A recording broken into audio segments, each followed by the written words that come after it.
Ciao a tutti, per la cartella Mayday che non mi sono dimenticata e domani vado a vedere quali sono gli aggiornamenti, vorrei lasciare questo.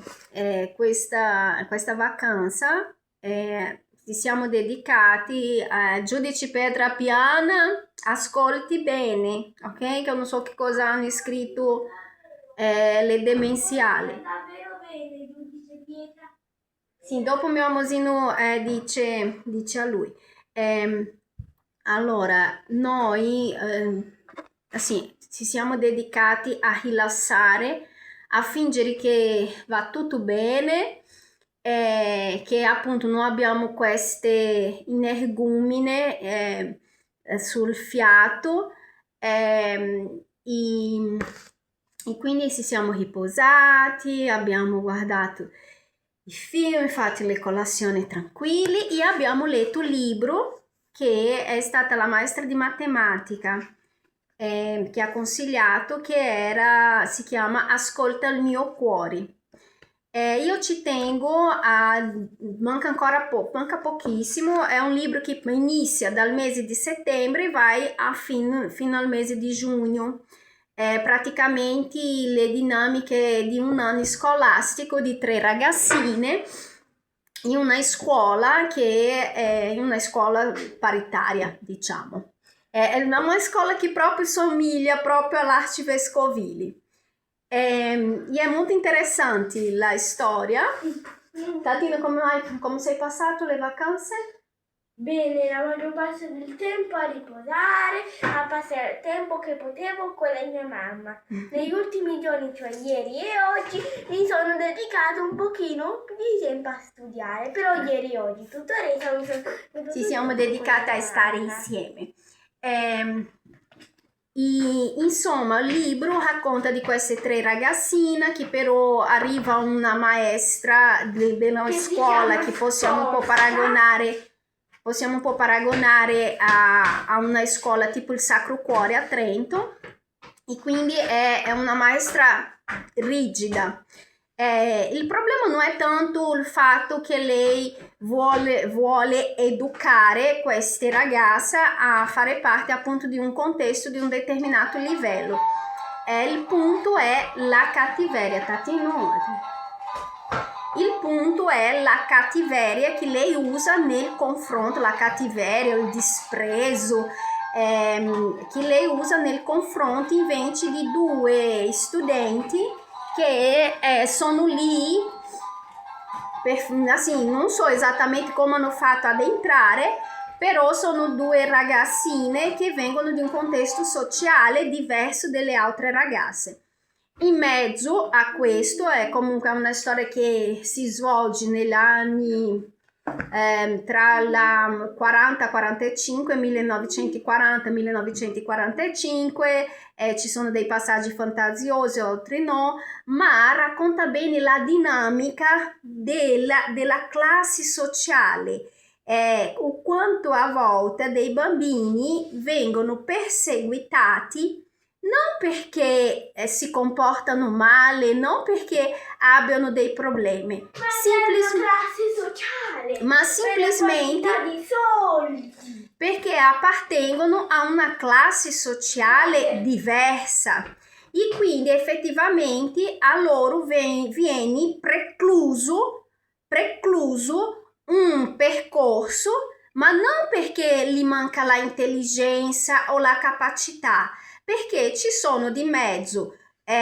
queste persone, queste tipologie di maestre oppure queste tipologie di assistenti sociali, di curatrice che non cura niente, che per la loro proprio pregiudizi, per una loro mancanza di giudizio, per il loro giudizio di valore, loro distruggono la vita delle persone. E quindi di alta classe sociale. sì, e quindi è un libro bello, allo stesso tempo triste, bello perché comunque ha aiutato Ottavio a capire quello che sta succedendo attualmente nella sua vita,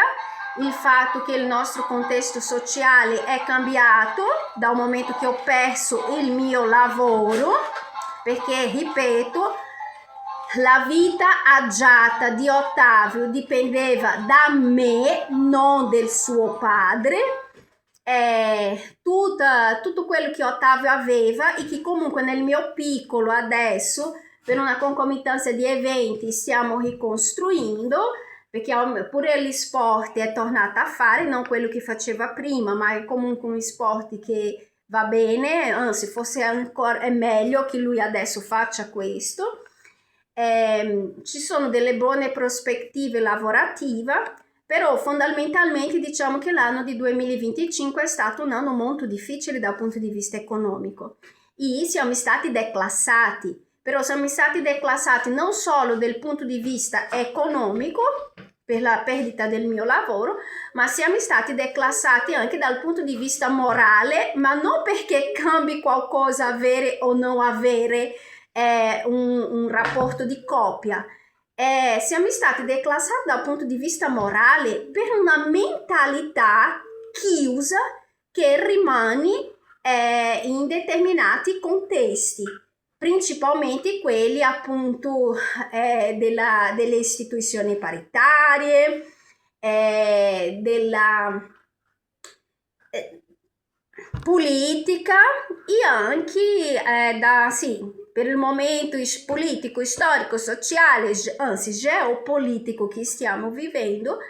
anche sociale. Quando io dico che metà delle cose che succedono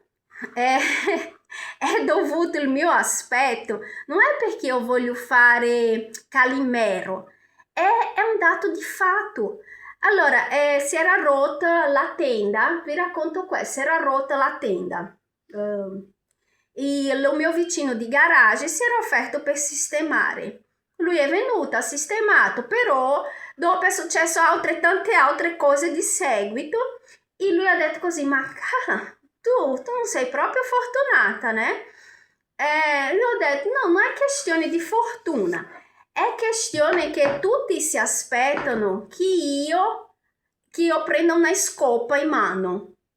E però io mi ricordo il gusto del caviale e questo fa con che io naturalmente mi trovi pieno di nemici, perché sì, a me dispiace che mio figlio debba pagare per il mio aspetto, perché neanche, sì, io sono cresciuta in un contesto di Sacro Cuore. Io l'unica cosa che volevo è che un mio figlio avesse una buona istruzione, perché la buona istruzione lo aiuterà in generale. E perché se un domani lui dovesse andare in Brasile nuovamente a interagire con la mia famiglia, lui troverà lì persone che hanno 2 lauree, 2. Lui troverà persone del Sacro Cuore, lui non troverà la albanese che il marito va nel supermercato e spende il bonus, l'assegno universale con scatole di birra, no. E quindi io quello che ho cercato e cerco ancora è di salvare mio figlio di un contesto sociale che lui non è abituato, che io non ci riesco proprio a interagire e che se un domani lei avrà bisogno di aiuto in Brasile, lui non troverà i bevedori di birra, no, lui troverà delle persone con minimo 2 lauree. E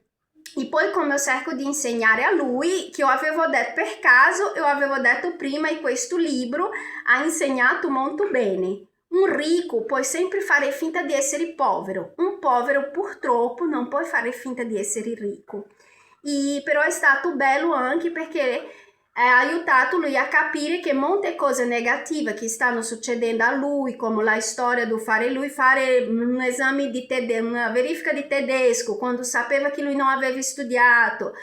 subito dopo una di inglese e per esempio il 17 che lui era andato a scuola e risulta che lui non è andato, mentre il 18 lui non è andato perché io ero malata e lui risulta che c'era nella scuola, e questo mi preoccupa perché ho molta paura che loro abbiano fatto passare un altro bambino per il mio figlio, di modo che, come c'era la CTU di mezzo, tutte queste cose, infatti domani vado a vedere se ci sono delle novità proprio per poter contestare. La cosa bella è che ho come provare che mio figlio 17 c'era e che il 18 non c'era. Quindi mi auguro che la curatrice che non cura niente, l'assistente sociale che tutela i bambini ma che non tutela la propria tasca, non abbia inventato la ennesima bugia. E quindi sì, questo libro è interessante perché ha aiutato lui a capire che molte cose che sta succedendo con lui adesso non riguarda lui, che lui è lo stesso bambino di prima, un bambino distinto, buono, intelligente, capace, chi sa parlare, chi sa usare i servizi igienici, che è arrivato in quarta elementare senza maestra di sostegno, che è stato in grado di imparare le tabelline, ma che ci sono delle dinamiche che si sono messe in atto proprio per creare in lui soggezione, insicurezza e conseguentemente fallimento, e che le insufficienze che adesso lui trova nella sua pagella non definisce lui, perché quello non è lui, un voto non è lui. Io ho potuto anche spiegare che succede a tutti e in questo caso particolare è anche normale, perché comunque il scopo di loro, principalmente delle maestre che hanno testimoniato contro di me, è quelli di fare lui passare per un bambino incapace, poi perché queste benedette maestre probabilmente pensavano che Ottavio ha studiato nel Sacro Cuore e studia nell'arcivescovile grazie al suo padre, quando, ripeto, non lo è. La scelta di una scuola paritaria per Ottavio non solo è stata mia, come, ripeto, dal primo anno dell'arcivescovile, chi ha mantenuto Ottavio al 100%, non solo, e non mi riferisco a pagamento di rate, mi riferisco a tutto, vestiti, materiale, eccetera, sono stata io, proprio perché lo stipendio del suo padre non era abbastanza. E quindi vorrei lasciare questo perché domani non sappiamo cosa succederà, e anche se abbiamo già sollevato tutte le ipotesi, me lo auguro nuovamente, giudice Pietra Piana, che lei abbia capito che comunque tutto questo è partito di una grande ripicchia del suo padre, che io neanche lontanamente ero quella che volevo sottrarre il figlio dal padre, anche come ho ripetuto trilioni di volte per una questione morale, non mia, ma di Ottavio, e che però il modo come il suo padre ha agito e sembra continuando ad agire, sinceramente è una persona che bisogna che qualcuno spieghi a lui che non è così che si fa. E che principalmente,